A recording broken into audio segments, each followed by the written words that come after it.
At my son's high school graduation, my parents announced they were taking over his college fund for my nephew instead. My husband laughed and said, "That's funny because we moved it last month." My parents started screaming when they realized it was already gone. We were at the graduation dinner, a nice steakhouse we'd saved up for. My son Max had worked so hard. AP classes, extracurriculars, part-time jobs to get into his dream college. Right after the drinks arrived, my mom tapped her glass and stood up. "We've decided Max's college fund will go to his cousin Jackson instead. He needs it more." Silence. Felix tightened his grip on his fork. Max's face went pale. My dad nodded along. "It's what's best for the family." Jackson, my nephew, the kid they'd always favored and bailed out over and over. What they didn't know was that years earlier, they'd convinced us to let them manage the account for better interest rates. We'd been young and naive enough to agree. At the time, the account was in their names, though Max was listed as the beneficiary. Felix leaned back and chuckled. "That's funny because we moved it last month." My mother blinked. "What?" "We saw this coming.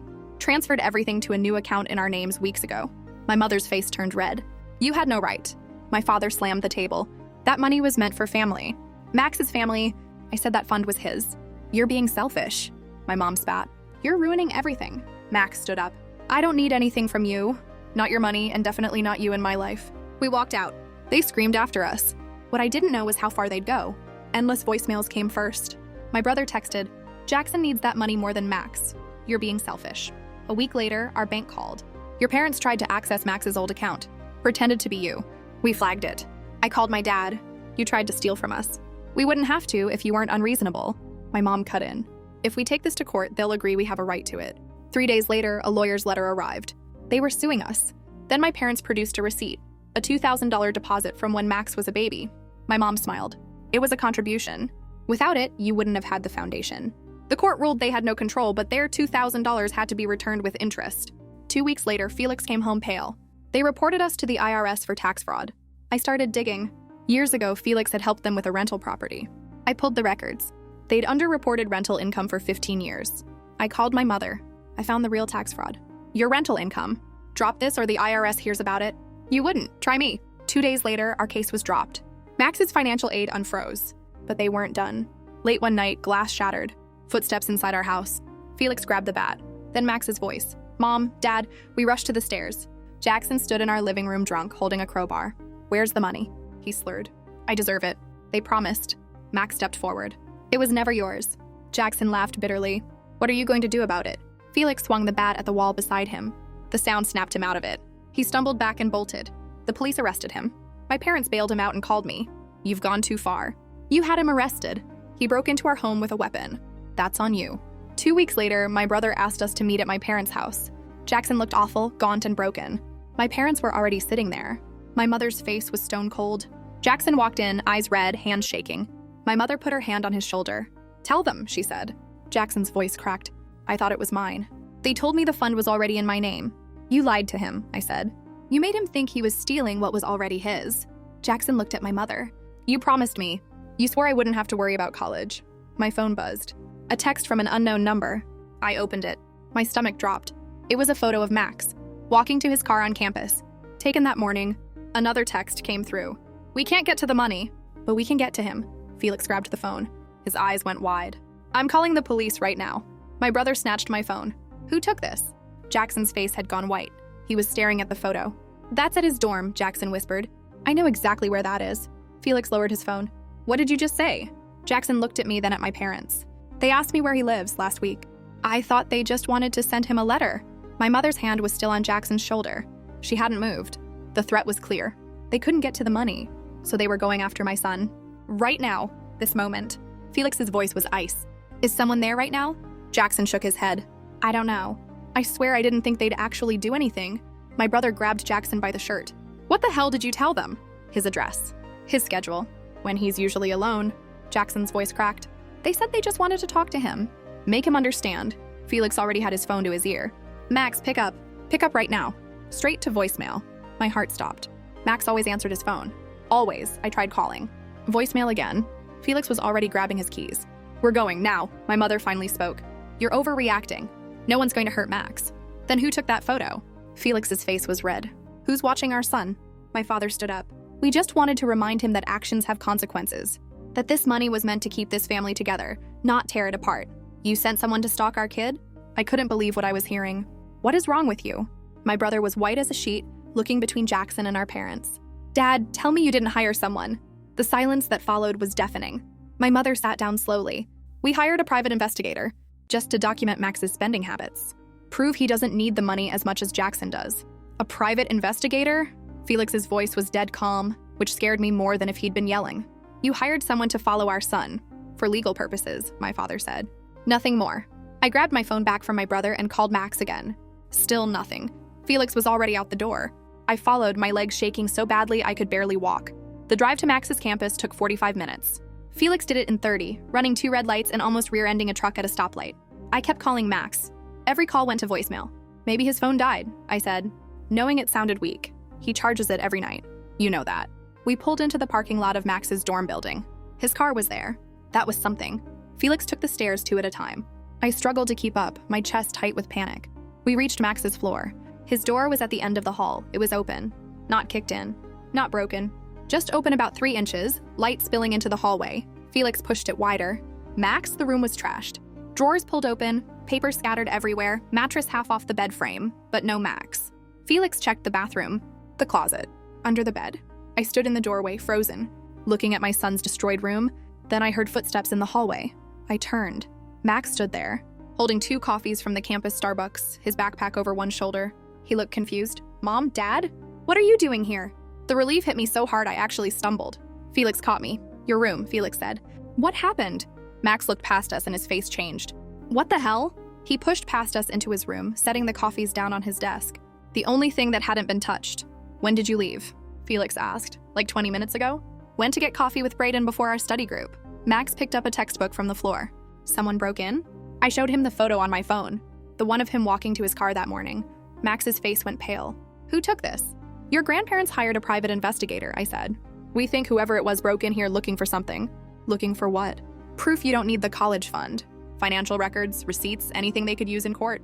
Max sat down hard on his desk chair. "They actually did this?" Felix was already on the phone with campus security. I heard him explaining the situation, demanding to see security footage, asking about filing a police report. I sat next to Max on the edge of his bed. His hands were shaking. "I didn't think they'd go this far," he said quietly. "I thought after the court stuff, they'd just let it go." "Your grandparents don't let things go." Campus security arrived 15 minutes later. 2 officers who looked barely older than Max. They took photos, asked questions, pulled up security footage on a tablet. The footage showed a man in his 50s wearing a baseball cap and sunglasses, entering Max's building at 9:47 a.m. He'd tailgated behind another student when they swiped in. No forced entry, just walked right in like he belonged there. The timestamp on the photo they'd sent us was 9:23 a.m., same morning. "That's your PI," Felix said, following Max, then breaking into his room. The security officers exchanged looks. "We'll need to file a full police report. This is breaking and entering." We spent the next 3 hours at the campus police station. Real police this time, not just campus security. They took statements, copied the photo and text from my phone, reviewed the security footage. A detective named Alvarez took over the case. Mid-40s, tired eyes, the kind of cop who'd seen everything. "Your parents hired this investigator?" He asked me. "They admitted it." "About an hour ago?" "You have proof of that admission?" I didn't. It had been a verbal conversation in my parents' living room. Alvarez looked at Felix. "What about you?" I heard the same thing. So did her brother and nephew. Would they be willing to give statements? I thought about my brother's face when my father stayed silent. The horror in Jackson's eyes. "Maybe. I don't know," Alvarez nodded slowly. "I'm going to need their contact information. And your parents' information. Names, address, phone numbers." He took it all down in a small notebook, his handwriting surprisingly neat. "Here's what happens now," Alvarez said. "We'll contact the PI company if we can identify them from the footage. Most legitimate firms don't break into dorm rooms. This crosses a line. If we can prove your parents directed him to do this, they could face charges for conspiracy to commit burglary." "How long will that take?" Felix asked. "Depends. Could be days. Could be weeks." Alvarez looked at Max. "Meanwhile, son, you need to change your locks. Get a camera for your room. And don't open your door for anyone you don't know." Max nodded, still pale.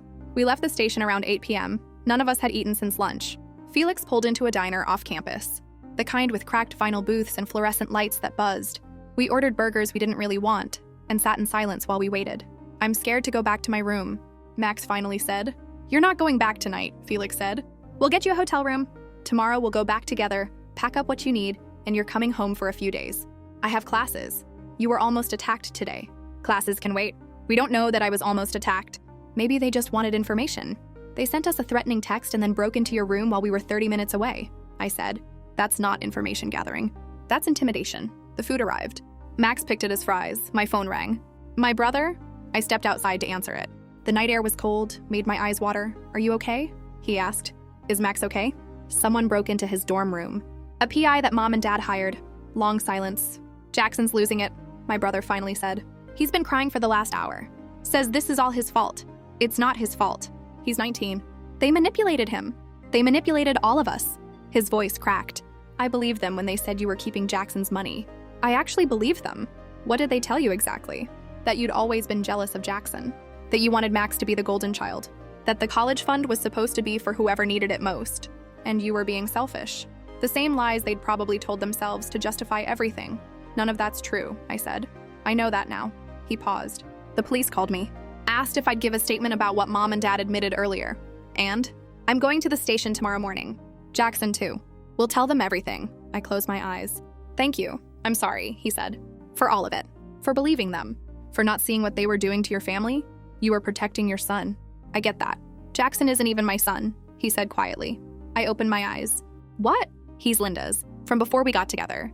But I raised him since he was 2. I claimed him as mine on everything. The birth certificate, insurance, everything. This was news to me. In 20 years, I'd never known Jackson wasn't biologically my brother's kid. Mom and Dad don't know? I asked. They found out about 5 years ago. Linda told them during an argument. He laughed bitterly. They didn't care. Said it didn't matter because Jackson had our family name. But they've held it over my head ever since. Reminded me that Jackson only has opportunities because of their generosity. That I should be grateful they treat him like real family. The manipulation went deeper than I'd thought. They used your own son against you, I said. Every chance they got. When I tried to defend you after the graduation dinner, Mom said if I took your side, they'd tell Jackson the truth. That I wasn't his real dad. That I'd been lying to him his whole life. Jesus Christ, so I stayed quiet. Let them trash you to anyone who'd listen. Because I was scared of losing my kid. His voice broke. And now look what happened. They used him to get to Max. Put both our kids in danger. I didn't know what to say to that. I'll make this right, he said. I'll tell the police everything. And then I'm telling Jackson the truth about me. He deserves to know. That's your choice, I said carefully. Yeah, it is. He paused. For what it's worth, I hope Max is okay, really. We hung up. I stood outside the diner for another minute, letting the cold air clear my head. Inside, Felix had his laptop out, searching for hotels near campus. Max was actually eating his burger now, though his hand still shook a little. Your brother called, I told them. He and Jackson are giving statements to the police tomorrow. Felix looked up. About? Everything. What Mom and Dad said? The manipulation? All of it. We got Max a room at a Holiday Inn 2 blocks from campus. Felix stayed with him while I drove home to pack him a bag of clothes and toiletries. The house was dark and quiet. I hadn't been home since that meeting at my parents' house, what felt like days ago but was really just hours. I packed Max's bag quickly, grabbed his laptop charger and textbooks from his old room. As I was leaving, I noticed an envelope taped to our front door. No stamp. Hand-delivered. I opened it standing on the porch, using my phone flashlight to read. The letter was from my mother. Since you've chosen to involve the police and destroy this family, we have no choice but to take additional legal action. We're suing for grandparents' rights and demanding custody of Max for his own protection from your vindictive behavior. We've also contacted Max's university to inform them of his unstable home situation.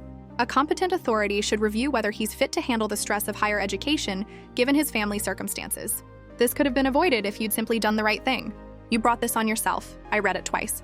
Then a third time. They were going after custody of my 18-year-old adult son, and they'd contacted his university to try to get him kicked out.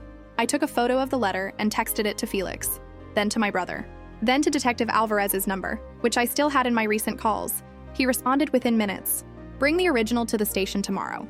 This is harassment and potentially witness intimidation. I drove back to the hotel, my hands so tight on the steering wheel my knuckles were white. Felix was waiting in the lobby. One look at my face and he knew something was wrong. I showed him the letter. His jaw clenched. They contacted his university? That's what it says. Max is 18. They can't sue for custody of an adult. They can sue for anything. Doesn't mean they'll win. We went up to Max's room. He was sitting on the bed in his clothes, hadn't even pulled back the covers, just staring at his phone. What's wrong? I asked. He showed me his email. A message from the Dean of Students' office asking him to schedule a meeting to discuss concerns about his living situation and mental health. They actually did it, Max said. His voice was flat, empty. They called my school. Felix sat down next to him. What did the email say exactly? That they'd received information from a concerned family member about potential instability in my home environment, that they want to make sure I have proper support systems in place. Concerned family member? I said. Grandparents who just tried to steal your college fund and hired someone to stalk you. The dean doesn't know that, Max said. To them, it just looks like my grandparents care about me. He was right. Without context, my parents looked like worried grandparents. We looked like the unreasonable ones. You're going to that meeting, Felix said. And you're going to tell them exactly what's happening. The lawsuit over the college fund, the break-in, the threats, all of it. They might not believe me. Then we'll bring the police report, the text messages. Whatever you need, Max set his phone down. I just want this to be over. I know, kid. I know, none of us slept well that night. Felix and I stayed at the hotel too, getting a separate room down the hall. I lay awake watching the shadows from passing headlights slide across the ceiling, wondering how my parents had become these people, or if they'd always been this way and I'd just never seen it clearly before. The next morning, we met my brother and Jackson at the police station.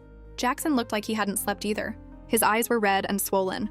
I'm sorry, he said to Max as soon as he saw him. I'm so sorry. I didn't know they'd do this.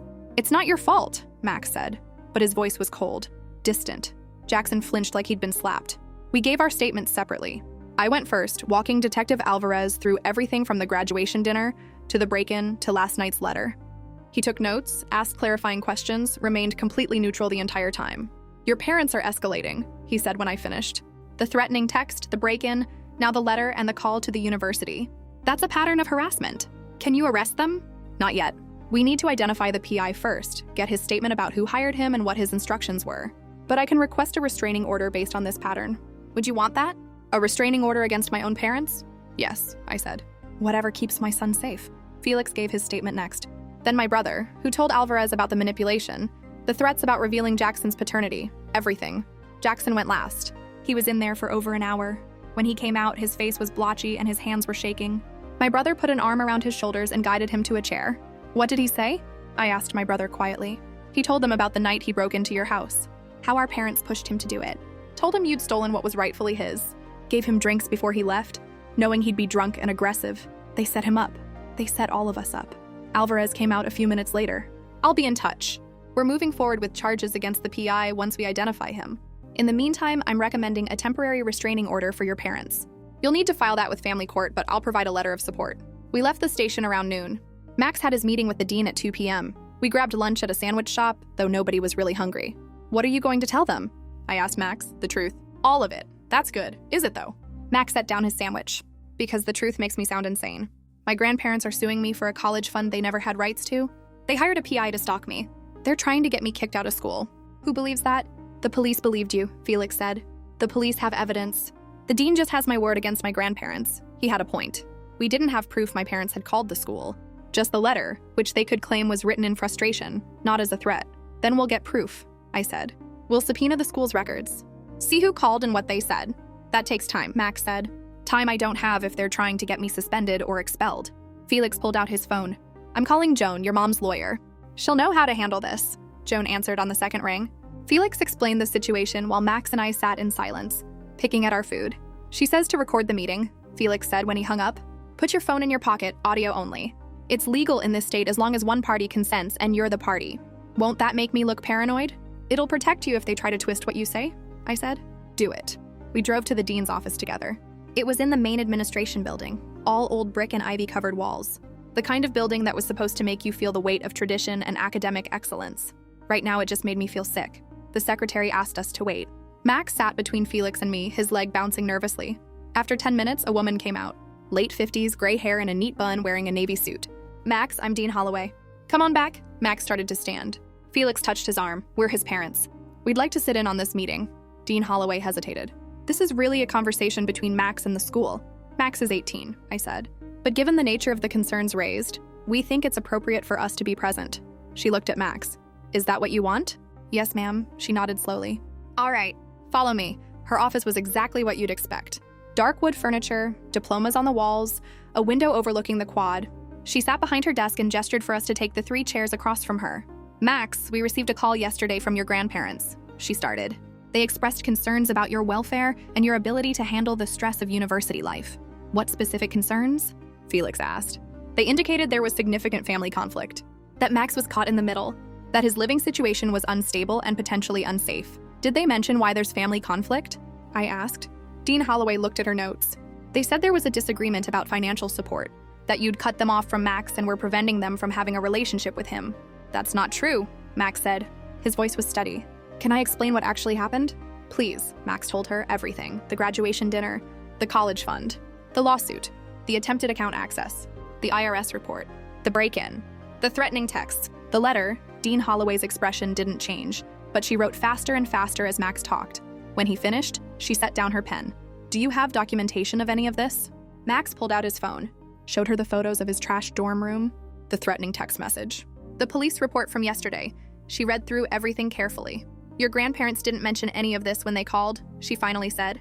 They wouldn't, Felix said, because it makes them look like the aggressors, which they are. They told me Max was in crisis, that he'd cut them off without explanation, that they were worried he might hurt himself. My blood ran cold. They said Max was suicidal? Not in those words, but they implied he was emotionally fragile, that the family situation had pushed him to a breaking point. That's insane, Max said. I'm not suicidal. I'm angry. There's a difference, Dean Holloway nodded. I can see that. And given what you've told me, I understand why you're angry. So what happens now? I asked. Now I make a note in Max's file that we've discussed the family situation, that Max is aware of campus resources if he needs support, and that the concerns raised by his grandparents have been addressed.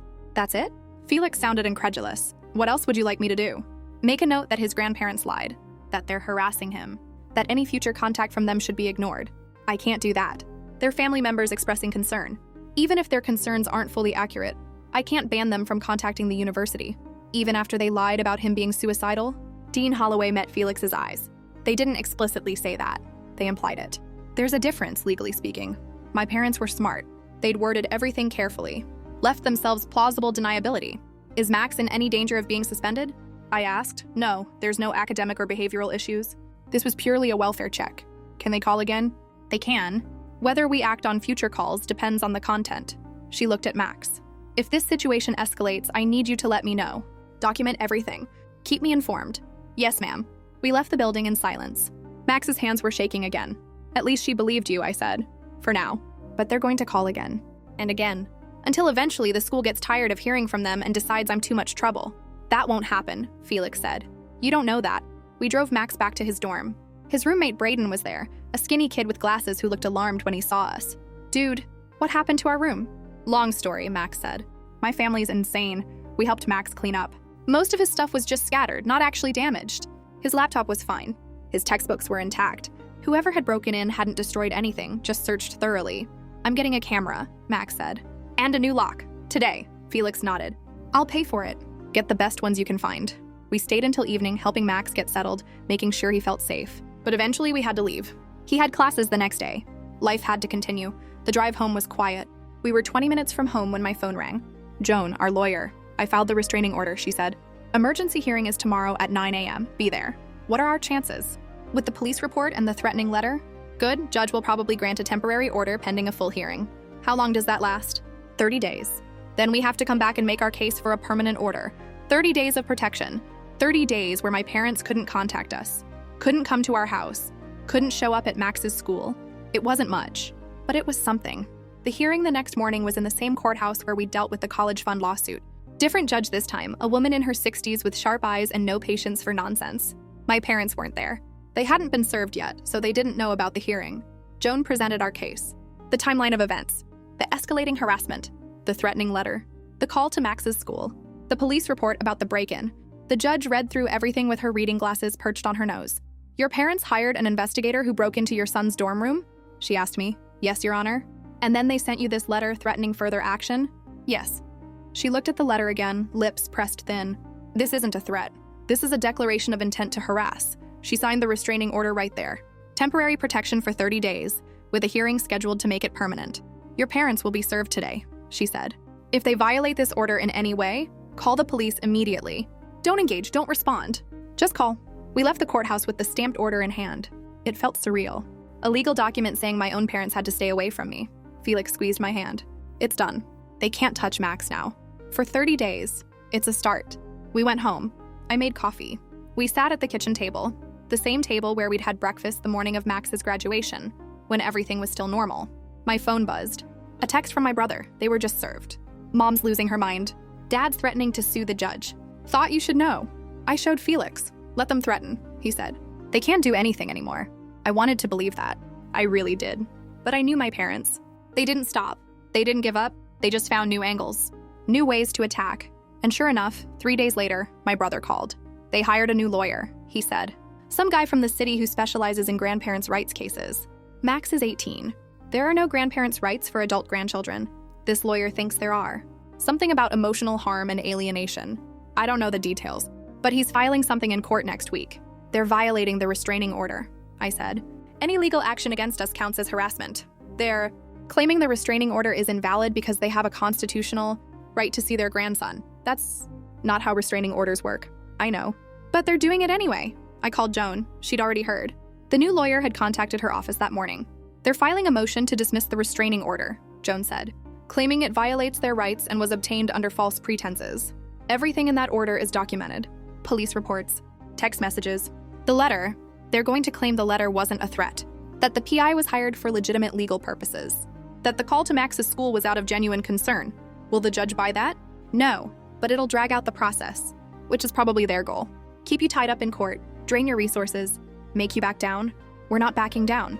Good, because this is going to get worse before it gets better. She was right. Over the next 2 weeks, my parents filed 3 more motions. 1 to dismiss the restraining order. 1 to compel us to turn over Max's financial records to prove he didn't need the college fund. 1 to force Max to sit for a deposition about his relationship with them. All of them were denied. But each one required a response. Each one meant hours with Joan. Preparing documents, writing statements. Each one cost money we didn't have budgeted. They're trying to bankrupt us, Felix said one night. We were sitting in bed, laptop open, going through Joan's latest invoice. They can try. We have the inheritance, Mom's money. We can afford this. For how long? Joan's charging $300 an hour. We've spent almost $10,000 in 2 weeks. He was right. At this rate, we'd burn through a significant chunk of the inheritance just defending ourselves. What's the alternative? I asked. Give them what they want? No, but maybe we need to think strategically. Every time they file something, we respond. We're playing defense. What do you suggest? We go on offense. The next day, Felix and I met with Joan and Detective Alvarez together. We need to stop reacting and start acting, Felix said. What are our options? Alvarez leaned back in his chair. We identified the PI, guy named Dennis Corman. Runs a one-man operation out of his house. He's agreed to cooperate in exchange for reduced charges. Cooperate how? I asked. He's giving us everything. Emails from your parents, text messages, voice recordings of his phone calls with them, instructions they gave him about following Max, accessing his dorm, documenting his spending. They told him to break in? Not explicitly, but they told him they needed evidence Max was wasting the college fund money, that they needed to see his receipts, his banking records, proof of irresponsible spending. Corman took that as authorization to obtain those records by any means necessary. That's conspiracy, Joan said. Exactly. We're building a case for criminal charges. Conspiracy to commit burglary, harassment, stalking. It'll take time, but we'll get there. How much time? Felix asked. Couple months. We need to compile everything, present it to the DA, let them decide if they want to prosecute. And in the meantime, our parents keep filing motions and trying to bankrupt us with legal fees. Alvarez nodded. That's usually how this goes. The target tries to outlast you financially. Then we need to change the game, Joan said. She'd been quiet up until now, just listening. We countersue. For what? I asked. Emotional distress, harassment, legal fees. We're filing for damages. Make them play defense for a change. Will that work? It'll get their attention. And more importantly, it'll tie up their resources too. They'll have to hire lawyers to defend themselves. Respond to our motions. Show up to depositions. Do it, Felix said. Joan drafted the lawsuit that week. We were suing my parents for emotional distress, harassment, invasion of privacy, and defamation based on their false statements to Max's university. We were asking for damages to cover our legal fees, plus additional compensation for the harm they'd caused. The lawsuit was filed on a Friday. My parents were served on Monday morning. My brother called me that afternoon. They're freaking out, he said. Dad's yelling about ungrateful children. Mom's crying about how you're destroying the family.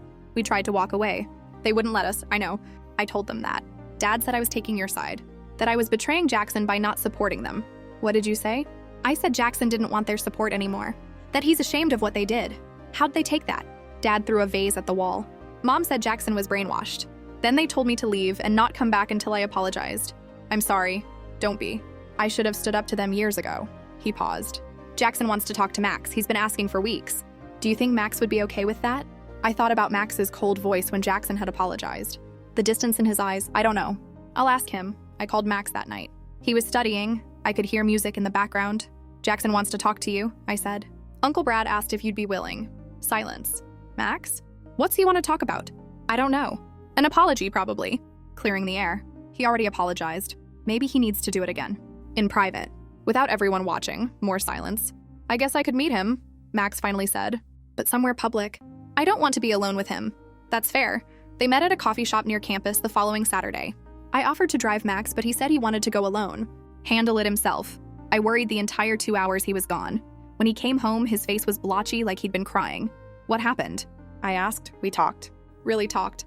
Max sat down on the couch. He explained everything. How Grandma and Grandpa have been manipulating him his whole life, making him think he was special. That he deserved more because he was the oldest grandson. What did you say? That I was sorry they did that to him. That it wasn't fair to either of us. Max picked at a thread on his jeans. He's going to therapy now, trying to deal with all the damage they did. He asked if I'd be willing to do family therapy with him and Uncle Brad at some point. Would you? Maybe, not yet. But maybe eventually. It was progress. Small but real. The lawsuit moved slowly. Discovery took months. We had to turn over documents, sit for depositions, answer hundreds of questions from my parents' lawyer. My mother's deposition was brutal. She sat across from Joan in a conference room, my father beside her, and denied everything. The threatening letter? Written in frustration, not meant as a threat. The PI? Hired for legitimate legal investigation, not stalking. The call to Max's university? Made out of genuine concern for her grandson's welfare. Every answer was careful, calculated. Her lawyer had prepared her well, but Joan was prepared too. She pulled out the emails from Dennis Corman, the ones where my mother had asked him to find evidence of irresponsible spending and document everything Max does wrong. She showed my mother the text. Messages where she'd instructed Corman to check his dorm room for bank statements. She played the voice recording, where my father had told Corman they needed ammunition for court. My mother's face went white. These were obtained illegally, her lawyer sputtered. They're not admissible. They were provided voluntarily by Mr. Corman as part of his cooperation agreement with police, Joan said calmly. Completely admissible. The deposition ended shortly after that. My mother refused to answer any more questions without consulting with her attorney privately. We went home and waited. 3 days later, my parents' lawyer called Joan. They wanted to settle. We met in Joan's office. My parents weren't there, just their lawyer. A man in his 50s wearing an expensive suit and a thin smile. My clients are willing to drop all legal action regarding the college fund, he said. In exchange, you drop your harassment lawsuit and the restraining order. No, I said before Joan could respond. The lawyer blinked. That's a generous offer. You'd be free from all this. We're already free from this. We won the college fund case. The restraining order was granted. Your clients are the ones facing criminal charges. Criminal charges that may not materialize. The DA hasn't committed to prosecution. Yet, Joan said. But they will. We have overwhelming evidence of conspiracy and harassment, all of which will be tied up in appeals for years. My clients are elderly. The stress of prolonged litigation could be detrimental to their health. Should have thought of that before they hired someone to stalk their grandson, Felix said. The lawyer's smile tightened. My clients are willing to offer financial compensation for your legal fees. $25,000? And a written apology to Max. $50,000, Joan said. Full legal fees plus compensation for emotional distress. And the written apology isn't to Max. It's a public statement acknowledging their actions were wrong. Absolutely not. My clients will not publicly humiliate themselves. Then we're done here. The lawyer stood. You're making a mistake. This could have been resolved quietly. Your clients destroyed any chance of a quiet resolution when they threatened our son, I said. Now they get to face the consequences publicly. He left. Joan looked at me with something like approval. You could have taken the money, she said. It's not about money. It never was. The trial date was set for November, 6 months away. In the meantime, the restraining order was extended. My parents weren't allowed within 500 feet of us or Max. They violated it twice. The first time was in August. Felix and I were grocery shopping when I saw my mother at the end of the aisle, just standing there, staring at us. I grabbed Felix's arm. He saw her too. Walk away, he said quietly. Don't engage. We turned our cart around and headed for the checkout. My mother followed us. Didn't say anything. Just followed, staying exactly 500 feet back like she'd measured it. I called the police from the parking lot. They arrived within 10 minutes, but my mother was gone. We'll file a report, the officer said. But without video evidence or witnesses, it's hard to prove she was intentionally following you. The second time was worse. Max was walking to class when he saw my father sitting on a bench outside his lecture hall, just sitting there, reading a newspaper like it was normal. Max called me immediately, voice shaking. He's just sitting there, Mom, not doing anything. Just sitting. Go into the building. Find security. Don't confront him. Campus security arrived and asked my father to leave. He complied immediately, smiled and apologized, said he was just enjoying the nice weather and had no idea his grandson attended classes there. But we had the security report. And this time there was video footage showing my father had been sitting there for over an hour, watching students come and go. Joan filed a motion for contempt. The judge granted it and added another 6 months to the restraining order, plus fined my parents $1,000 each for the violations. Next time, it'll be jail time, the judge warned them. They didn't violate it again after that, at least not in ways we could prove. But we felt them watching, felt their presence like a weight pressing down. Max installed 3 cameras in his dorm room, started checking over his shoulder every time he walked alone. I stopped going to places I knew my parents frequented, changed my grocery store, changed my gym, started choosing restaurants on the opposite side of town. Felix talked to his boss about working remotely more often, just so he could be home if something happened. We were living in a constant state of alert, of waiting for the next shoe to drop. And then, a week before the trial, my mother had a stroke. My brother called at 3 a.m.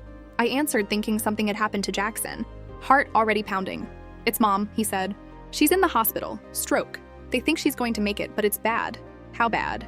"She can't move her left side. Can't talk clearly. Dad's losing it." I sat up in bed. Felix stirred beside me, asked what was wrong. "What hospital?" I asked my brother. "Mercy General. 4th floor. But you probably can't see her." "The restraining order." "Right.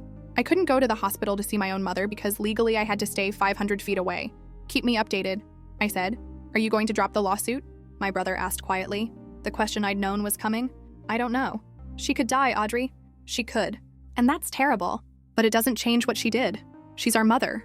She threatened our children. There's no coming back from that." Silence. "I'll keep you updated," he finally said, and hung up. I told Felix what happened. He pulled me close, let me cry into his shoulder even though I didn't know exactly what I was crying for. The woman in the hospital wasn't the mother I remembered. That mother had died years ago if she'd ever really existed. The woman in the hospital was a stranger who'd tried to destroy my family, but she was still my mother, and I didn't know how to reconcile those two truths. Joan called later that morning.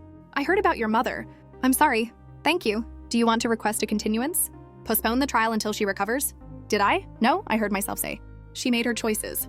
We move forward, all right. But expect their lawyer to ask for the continuance. They'll argue she can't participate in her own defense." The continuance was requested and granted. The trial was pushed to January. My mother spent 3 weeks in the hospital, then moved to a rehabilitation facility. My brother sent updates every few days. She was making progress, learning to walk again. Speech therapy was helping. My father was beside himself, refused to leave her side. Aged 10 years in a month, I felt guilty for not feeling worse about it. Max didn't feel guilty at all. "She brought this on herself," he said when I told him about the stroke. "Stress from knowing she might face consequences for her actions? That's on her." "That's harsh. It's true. Maybe it was." I didn't know anymore. The holidays came. Thanksgiving was quiet, just the 3 of us. Felix made a turkey. Max helped with sides. We ate dinner and watched football and didn't talk about my parents. Christmas was harder.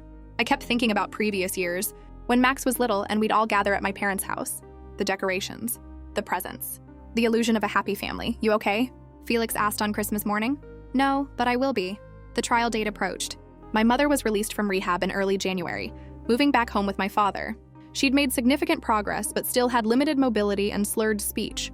Their lawyer filed a motion to dismiss based on her health condition. Joan argued that my mother's health didn't negate the harm they'd caused. The judge agreed and denied the motion. We went to trial on January 15th. The courthouse was packed. Apparently, family lawsuits make for good drama. I saw reporters in the back row taking notes. My parents sat on the opposite side of the courtroom. My mother in a wheelchair, a blanket over her lap, my father beside her, his hand on her shoulder. They looked small, frail, old. I almost felt sorry for them. Then the trial started, and I remembered exactly why we were there. Joan presented our case methodically. The timeline of harassment, the threatening texts and letters, the PI's break-in, the violations of the restraining order. Dennis Corman himself testified, explaining in detail how my parents had hired him to gather evidence against Max, with instructions to do whatever it takes. My parents' lawyer tried to paint them as concerned grandparents caught in a family dispute. He showed photos of Max as a baby, held by my smiling mother, cards they'd sent over the years, birthday presents, Christmas gifts. He called character witnesses who testified my parents had always been generous, loving, active in their church community. But Joan tore through it all. She called Max to the stand. He testified about the graduation dinner, the betrayal, the fear he'd felt seeing the photo of himself being stalked, the ongoing anxiety of living with cameras in his dorm room.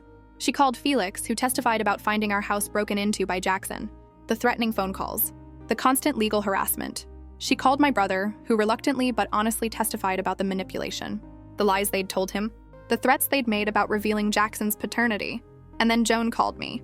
I sat in the witness stand, placed my hand on the Bible, and swore to tell the truth. Joan walked me through everything, from the moment my parents announced they were taking Max's college fund to the stroke to today. Do you think your parents intentionally tried to harm your family? Joan asked. Yes. Why? Because they couldn't control us anymore. And they couldn't stand it, their lawyer objected. Speculation. The judge overruled it. The witness is providing her opinion based on her observations, Joan continued. If your mother had cooperated initially, would any of this have been necessary? No, if they'd accepted that the college fund was Max's and left it alone, none of this would have happened. Thank you. No further questions?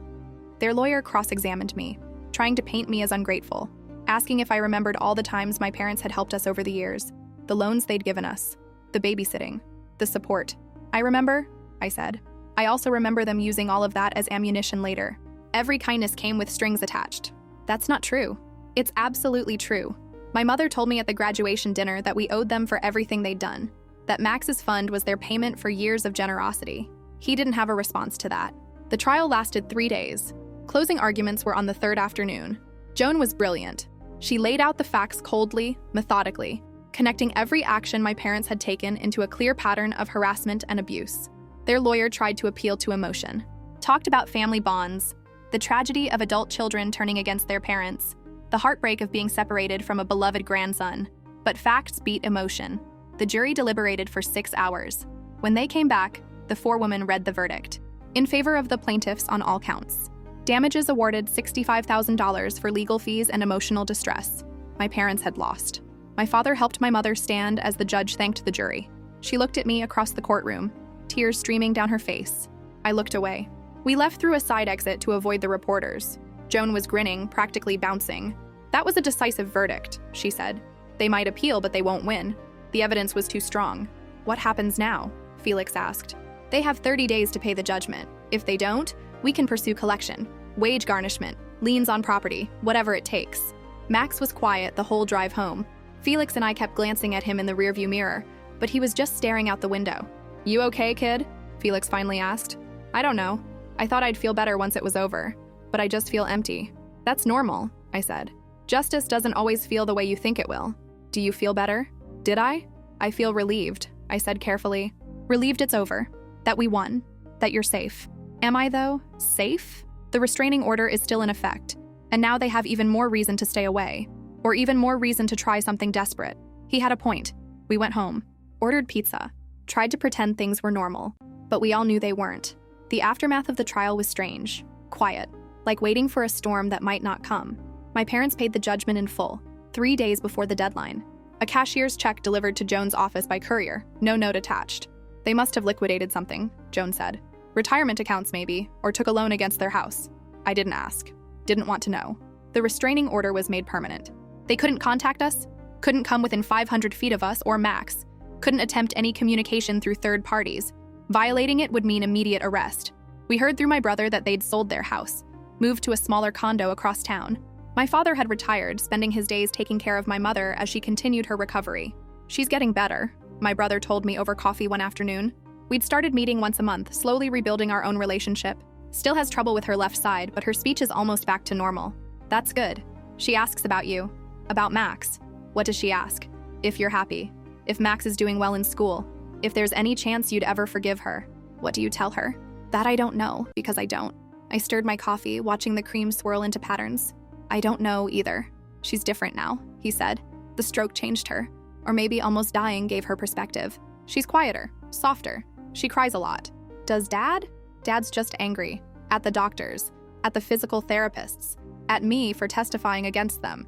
At you for pressing charges. He doesn't understand why we couldn't just be a family. We tried to be a family. They wouldn't let us. My brother nodded slowly. I know. I just thought you should know that she's sorry, even if she can't tell you herself. Sorry. The word felt too small for what had happened. Too easy. But I appreciated my brother telling me anyway. Life moved forward. Max finished his freshman year with a 3.8 GPA. He'd made friends, joined an intramural soccer league, even started dating a girl from his biology study group. He still had cameras in his dorm room, still checked over his shoulder sometimes. But he was healing. We all were. Felix and I started couples therapy, working through the trauma of the last year, learning how to communicate better, how to trust again after feeling betrayed by the people who were supposed to be safest. I thought about my parents often, wondered if they thought about us, if they regretted their choices or just resented the consequences. I thought about calling my mother sometimes, just to hear her voice, to ask if she was okay, but I never did. Because some bridges, once burned, can't be rebuilt. And maybe that was okay. Maybe it was enough to move forward, to build new relationships with the family members who'd proven themselves worthy of trust, to protect the people we loved from the people who'd hurt us. Maybe forgiveness wasn't always necessary for healing, and maybe that was the real lesson in all of this. That family isn't defined by blood or obligation. It's defined by choice, by action, by who shows up when things get hard and who tears you down to build themselves up. My parents had made their choices. We'd made ours, and now we were living with the consequences on both sides. 6 months after the trial, on a warm day in July, I was gardening in our front yard when a car pulled up to the curb. My mother was in the passenger seat, my father driving.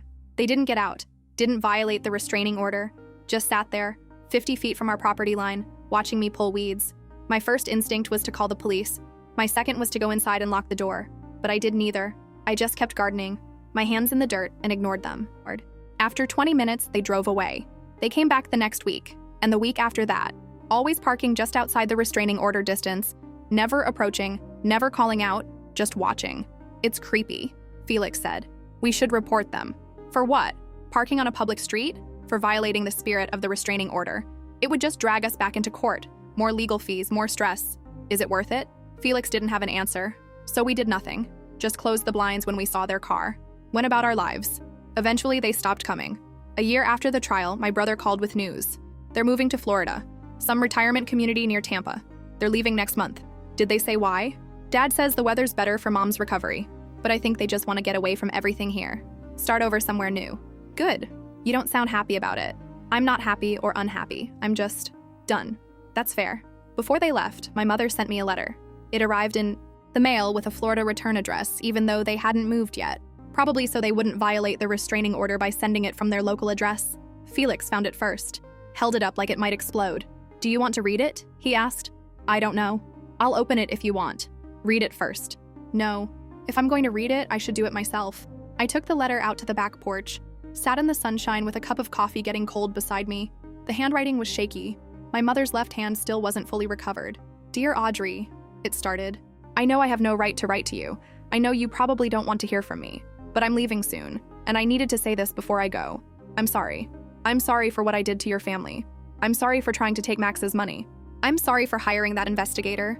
I'm sorry for threatening you and stalking Max and making everyone's life hell for months.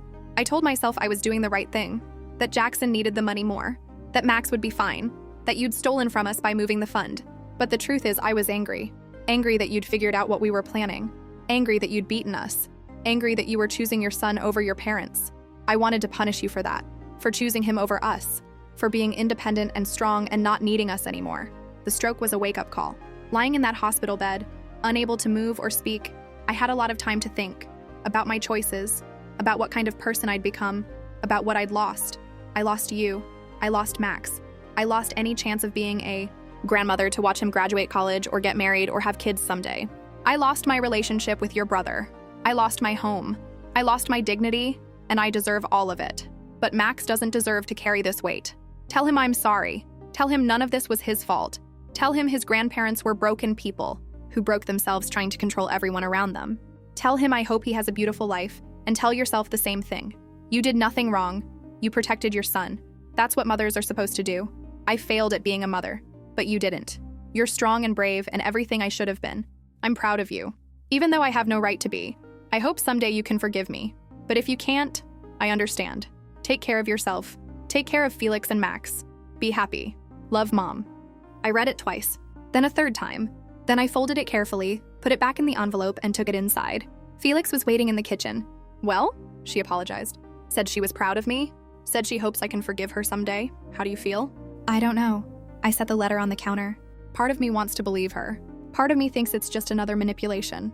Does it matter which it is? I thought about that. Maybe not. Because either way, I'm not going back. I'm not letting her back into our lives. The apology doesn't change what she did, but it might help you move forward. Maybe. I showed the letter to Max when he came home for summer break. He read it silently, his face unreadable. What do you think? I asked. I think she means it, but I also think it doesn't matter. He handed the letter back to me. She's sorry because she got caught. Sorry because she had a stroke and realized she was mortal. But if none of that had happened, she'd still be trying to take my money. Still be making all our lives miserable. Probably.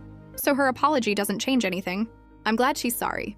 But I'm also glad she's moving to Florida and I'll never have to see her again. Fair enough. I put the letter in a drawer. Didn't throw it away, but didn't display it either. Just tucked it away with other important documents. Evidence of closure, maybe. Or just another piece of the story. 2 months later, my parents moved to Florida. My brother sent me photos of their new condo. Small but nice, with a view of a golf course. They seem happy, he said. Or at least, at peace. I was happy for them. Truly. Not because I'd forgiven them, but because their happiness meant they'd leave us alone. And that was all I really wanted. Life continued. Max started his sophomore year.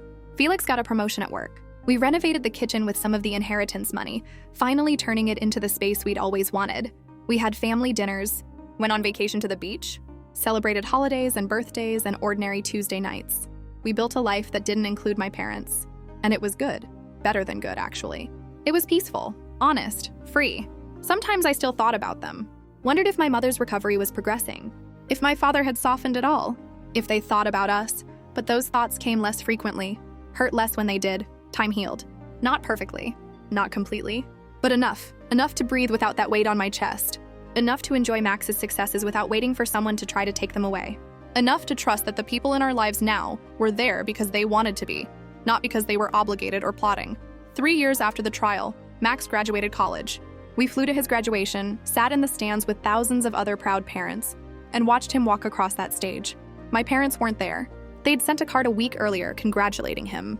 No money inside, no strings attached. Just a card with a generic congratulations graduate message and both their signatures. Max had opened it, read it, and thrown it away. I don't need their validation, he said, and he didn't. None of us did. We celebrated at the same steakhouse where everything had started. Ordered the same drinks, ate the same food, but this time there were no surprises. No announcements, no betrayals, just Felix and me and Max toasting to his future. A future he'd earned and paid for himself. A future no one could take away. To Max, Felix said, raising his glass. To Max? I echoed. Max grinned. To family. The real kind. We clinked glasses and drank, and I felt lighter than I had in years. Because he was right. This was family. The real kind. Built on choice and trust and love that didn't come with conditions, and that was worth more than any college fund. Any inheritance? Any relationship with people who'd proven they didn't deserve us. We'd lost my parents. But we'd gained something better. We'd gained ourselves. Our freedom. Our peace. And in the end, that was the only victory that mattered. As we left the restaurant that night, walking to our car under the stars, Max put his arm around my shoulder. Thanks, Mom, for everything. For what? For protecting me. For standing up to them. For choosing me. I'll always choose you. You know that. I do now. We drove home, music playing softly on the radio, and I realized I didn't feel angry anymore. Didn't feel bitter or hurt or betrayed. I just felt grateful. Grateful for the family I still had. Grateful for the lessons learned. Grateful for the strength we'd found in each other. My parents had tried to tear us apart. They'd thrown everything they had at us. Money, lawyers, manipulation, threats, and they'd failed. Because love, real love, doesn't break that easily. Doesn't bend to pressure or crumble under attack. Real love fights back, protects, perseveres. And in the end, real love wins. Not because it's stronger or louder or wealthier, but because it's honest. It's pure. It's chosen every single day, in every small moment, in every decision to show up and stay. That's what we had. Felix and Max and me. That's what we'd built from the ashes of what we'd lost. And that's what would carry us forward. Not the memory of my parents. Not the trauma they'd caused. Not the scars they'd left, but the love we'd chosen. The family we'd become. And that was more than enough. It was everything. Years later, I'd tell this story to anyone who asked how we survived. How we came out the other side intact. And I'd always end it the same way. Not with forgiveness, because that never fully came. Not with reconciliation, because that wasn't possible or even desired. But with truth. The simple truth that sometimes the people who are supposed to love you most are the ones who hurt you deepest. And sometimes the only way to heal is to let them go. To build new family from the people who proved themselves worthy. To choose love over obligation. To protect the vulnerable. Even when it cost you everything. We'd done that. And we'd survived. More than survived. We'd thrived. And if my parents ever asked whether it was worth it, whether the money and pride and need for control was worth losing their daughter and grandson, I'd hope they'd answer honestly that nothing is worth that price. That family built on manipulation and obligation isn't family at all. That real love requires sacrifice, but not of your integrity or your children's well-being. I'd hope they learned that lesson. I'd hope the stroke and the trial and the years alone taught them something about what really matters. But whether they did or didn't, it didn't change our path. We'd made our choice. We'd walked away from toxicity and toward peace, and we'd never looked back. Not with regret, not with doubt, not with anything except relief that we'd escaped when we did, before more damage was done, before Max was hurt worse, before we lost ourselves completely trying to please people who could never be pleased. We got out. We got free. We got strong, and that's the ending that mattered. Not a happy ending, because there's no such thing when families fracture, but a true ending, an honest ending, the kind where you close one chapter and start the next with clear eyes and open hearts, where you carry the lessons but leave the pain behind, where you become the family you needed all along. That's what we did. That's what we became, and I wouldn't trade it for anything. Not for reconciliation with my parents, not for the money they tried to steal, not for the fantasy of a perfect family that never really existed. I'd choose this. Every time. This messy, imperfect, honest life we'd built. This small family of 3 who chose each other every single day. That was real. That was worth fighting for. That was everything. And it was enough.